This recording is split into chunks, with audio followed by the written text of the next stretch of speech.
ओम श्री गणेशाय नमः।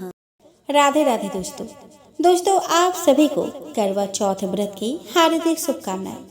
दोस्तों आज इस वीडियो में मैं आपको करवा चौथ की संपूर्ण पूजन विधि बतलाऊंगी। तो दोस्तों वीडियो शुरू करने से पहले हम जान लेते हैं कि इस साल 2024 में करवा चौथ कब मनाया जाएगा और इसके महत्व के बारे में। दोस्तों करवा चौथ हिंदू धर्म के प्रमुख त्योहारों में से एक है जो कार्तिक मास के कृष्ण पक्ष की चतुर्थी तिथि को रखा जाता है। इस साल 20 अक्टूबर 2024 को करवा चौथ का व्रत रखा जाएगा। इस दिन सुहागिन महिलाएं पति की लंबी उम्र और सुखी वैवाहिक जीवन के लिए निर्जला उपवास रखती है, जिसका पारण चांद निकलने पर किया जाता है। दोस्तों करवा व्रत की शुरुआत हमेशा सरगी खाने से की जाती है, जो सूर्योदय से लगभग 2 घंटे पहले तक खाई जाती है। इस दौरान करवा माता और भगवान गणेश और चंद्रमा की विधि अनुसार पूजा की जाती है। वहीं इस साल करवा चौथ पर भद्रा का सारा बना हुआ है, लेकिन यह भद्रा दिन में केवल 21 मिनट के लिए लग रही है।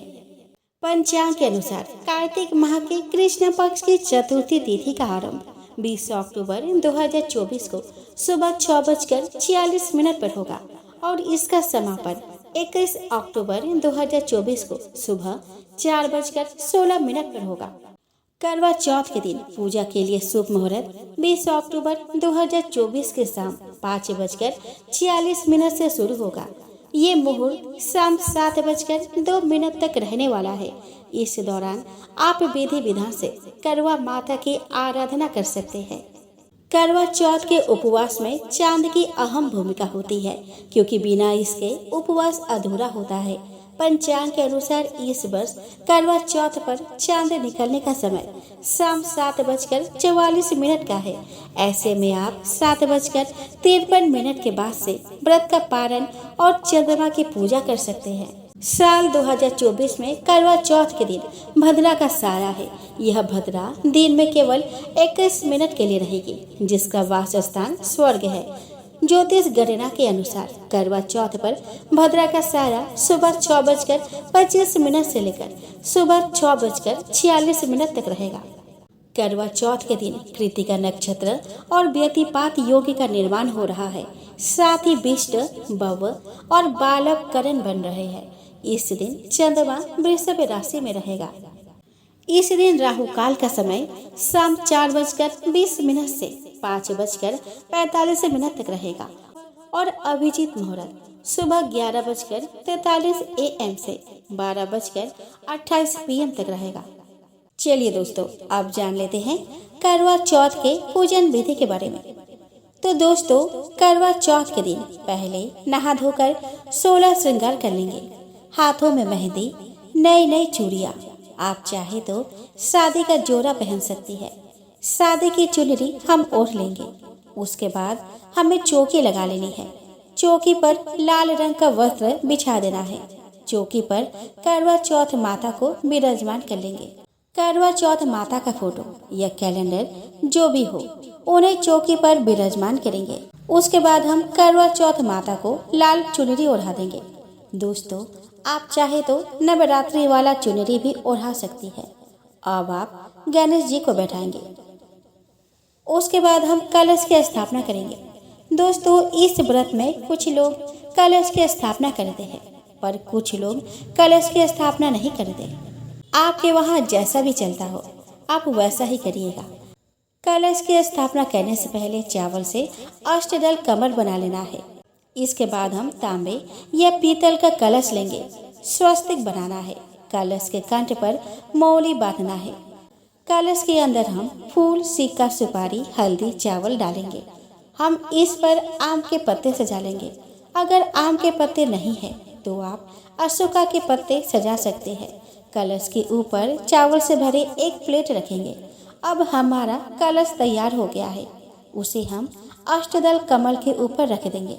दोस्तों अगर अष्टदल कमल ना बन पाए तो आप केवल चावल रख सकते हैं। अब कलश के ऊपर एक दीपक रखेंगे। अब हमें करवा तैयार करना है, तो हमें मिट्टी का करवा लेनी है जिसमें एक होल या नल सा बना रहता है।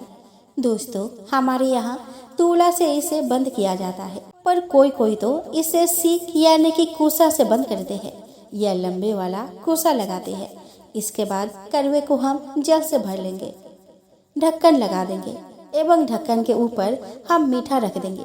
करवे के कंठ में मौली बांधेंगे। अब करवे को हम चौकी पर इस प्रकार रखेंगे कि करवे का नल चौथ माता के तरफ हो। इसके बाद हमें दूसरा करवा लेना है। हमारे यहाँ तो एक मिट्टी का करवा लेते हैं और दूसरी करवा पार्वती माँ के नाम से चीनी का या मीठा करवा लेते हैं, और किसी किसी के घर में दोनों करवे मिट्टी के लिए जाते हैं। आपके वहाँ जैसा चलता है आप वैसा ही करवा लीजिएगा। अगर पहली बार करवा चौथ का व्रत कर रही है और आपको पता ना हो तो आप अपने बड़े बुजुर्ग की सलाह अवश्य लीजिएगा। दोस्तों, पहली करवा तो हमने जल से भरा एवं दूसरी करवे को बतासे या फिर ड्राई फ्रूट से भरेंगे, और इस करवे को हमें चौथ माता के बगल में रख देना है। अगर आप अकेले करवा चौथ का व्रत कर रही है तो आप पार्वती माँ के नाम के करवे के साथ अपने मिट्टी वाले करवे को फेर सकती है। अब आप गणेश जी की स्थापना करेंगे तो थोड़े से चावल या गेहूं रखकर हम गणेश जी की स्थापना कर लेंगे। इसके बाद हमें पूजा शुरू करनी है। तो दोस्तों, पूजा में हम सबसे पहले गेहूं जरूर चढ़ाएंगे।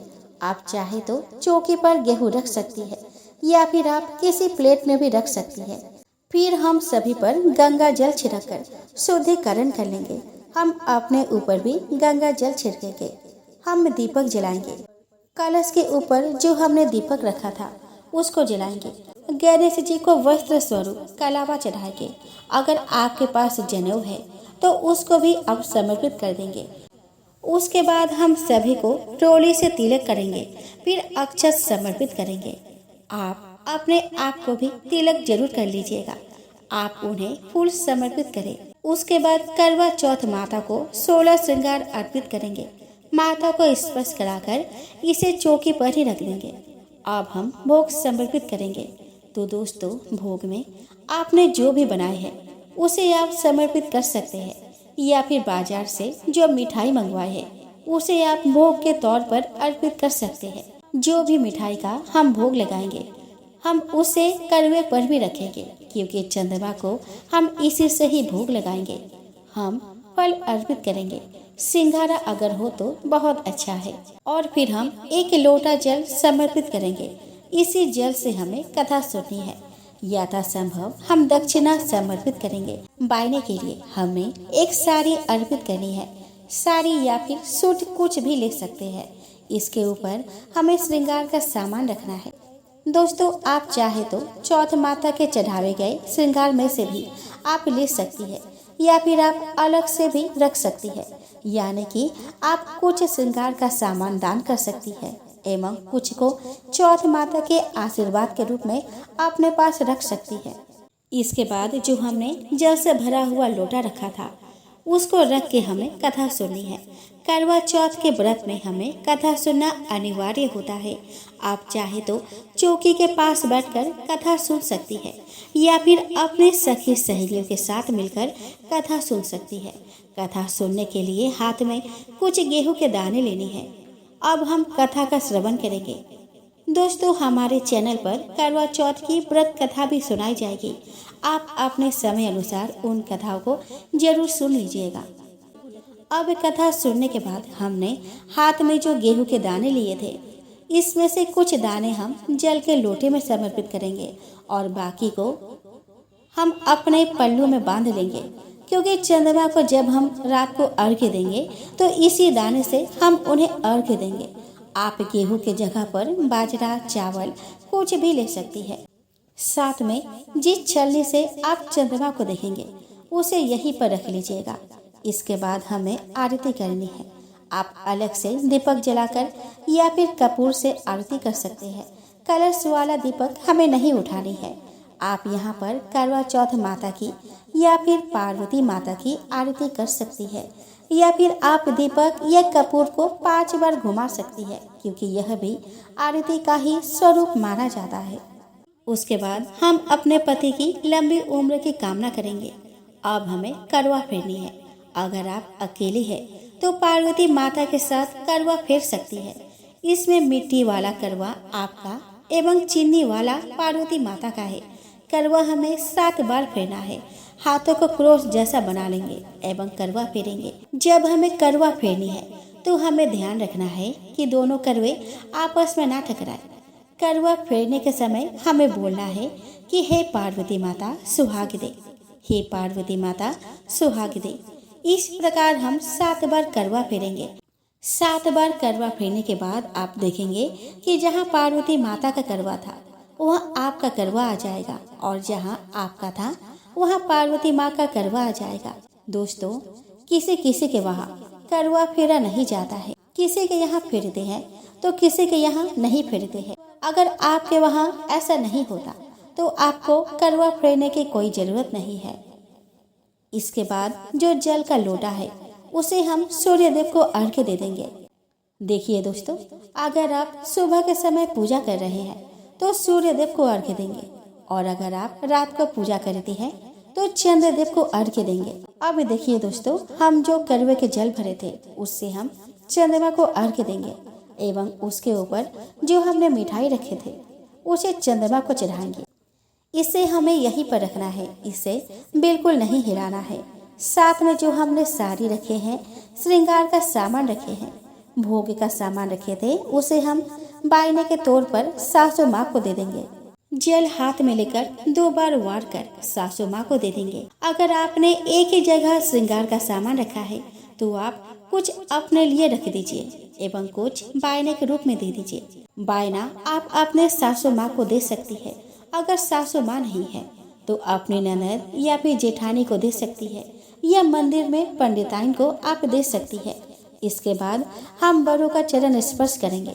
शाम को जो हमने करवा लिया था उसे हम चंद्रमा का पूजन करेंगे, पति देव का पूजन करेंगे।